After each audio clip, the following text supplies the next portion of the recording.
So if you're a fitness coach who has a podcast, chances are you're spending hundreds, if not thousands of pounds every month to hire a podcast studio to do your recording. I'm about to show you in this video how you could get the same quality for a lot less the amount that's costing you to hire a podcast studio every month. I'm going to tell you step by step on what to do, what to get, and how to set it up. And I'm also going to show you how to both use a webcam for your podcast and also a professional camera like the one you're seeing right now recording this video. And I will also give you a bit of a sneak preview on how I would edit a podcast. So you're only really going to need two pieces of software. You're going to need Riverside to do the recording. This will specifically be very helpful if you've got two people on a podcast, if not 3 or 4 guests on top of that. And you're also going to need a piece of software called the EOS Webcam Utility Pro. Now this is mainly designed for Canon cameras like the one I'm using. I'm currently using the Canon R6. So if you're using a Sony, they might not have a piece of software like Canon does, or it might just be a case of plug and play. Same thing with the DJI Osmo cameras. You should be able to just plug and play and your computer will automatically recognize it. Obviously you're going to need equipment for it. You're going to need a webcam, you're going to need a microphone, a softbox, and if the budget allows and you prefer to have a much higher quality, you're going to need a professional camera. For the camera itself, you're going to need 3 things actually. You're going to need a mini HDMI to HDMI cable. You're going to need a HDMI to USB-C converter to plug into your Mac, or even most modern laptops I believe might have a USB-C connector as well. And then you're also going to need a dummy battery to power the camera during the podcast recording, because normal batteries won't be able to last a full 1 hour. So you're going to need a dummy battery that's connected to the mains in order to power and to not worry about draining the battery. So first off, you're going to need a Riverside account, obviously. So what you're going to do is you're going to click record, and then you can either choose your webcam of choice. Obviously at this rate, it's going to be the actual webcam on top of my monitor. And then for the microphone, you can either use the webcam's built-in microphone, you can use your laptop, or you can use a proper microphone like the one I've got here, which is the Razer Siren Mini, I believe, on a boom arm with a little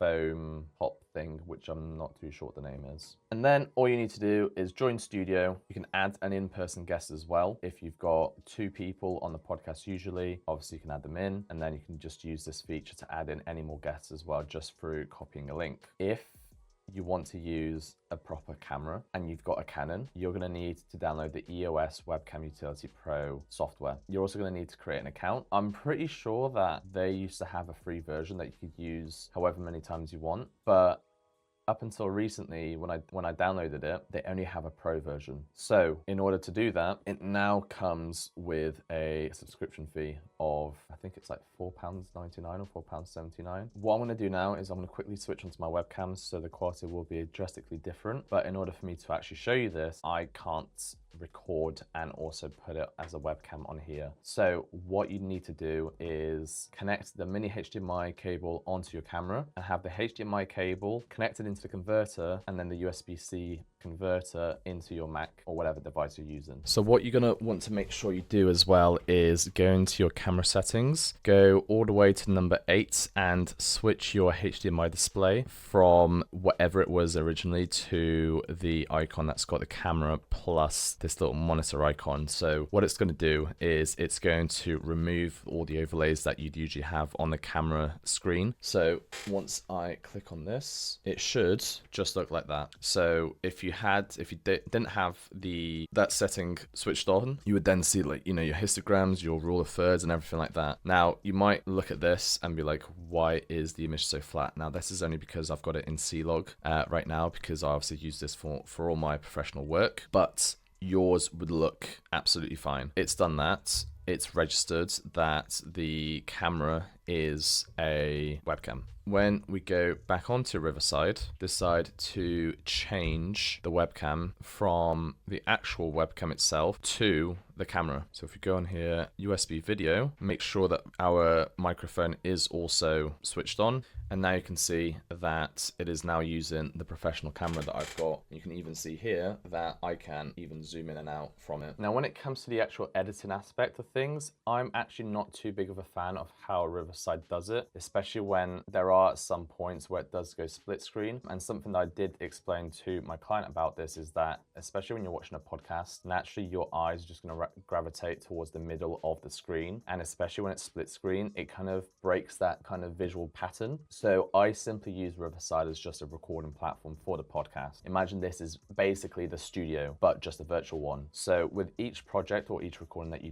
do have the option to download the raw files from it. So I make sure I download the raw video and the raw audio as well. It probably doesn't make too much of a difference if I just have the raw video, but I always like to make sure I've definitely got both raw files. And as you can see here, you can download from each host, and obviously if you have guests, you'll be able to do it from their side as well. So I'm just gonna open up an existing project of one of our episodes. So this would be what the final piece would look like with all the cutting and whatnot. Now, the good thing about Riverside is that it kind of already syncs it up for you. So if we even just go through it, we can see that all the peaks are nicely lined up. So already that kind of saves you a bit of time. Now in this sense, the dimensions of the actual camera is a lot smaller than the dimensions of the timeline that I've done. So usually what I do is I will increase it, drop a sharpen layer on it, which I've already done, which usually adds about 20%. If you've got 2 guests, if not 3, all you'd need to do would be to obviously 1, replace this audio with the raw audio. What I tend to do would be to go into Essential Sound, Enhance 1, and then go into Repair, Reduce Noise 1 as well, just to give it a bit more of a clearer and crisper audio. And then all I'd simply do would be to layer all the different guests on it, go through the audio and cut out all the breaks, because where the breaks are, it tends to be where one of the guests is speaking. Now, obviously, as a coach yourself who runs a growing,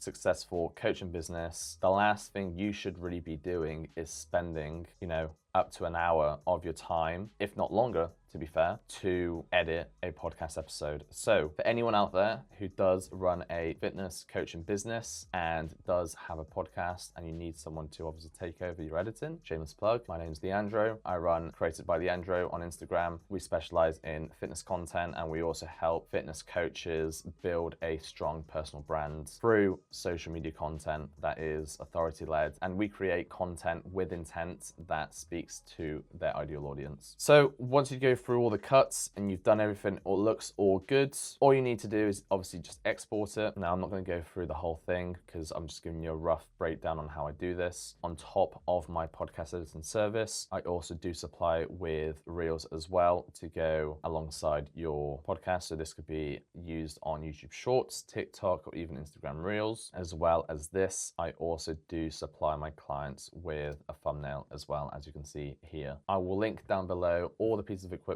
that you'd need to record this, all the relevant pieces of software you'd need. If there's anything else I may have missed, just make sure you drop it down in the comments below. Make sure you like this video. Make sure you subscribe if you enjoyed it. And if you want to see any more videos like this, make sure you let me know either by messaging me on Instagram, or you can just drop a comment down below like mentioned. So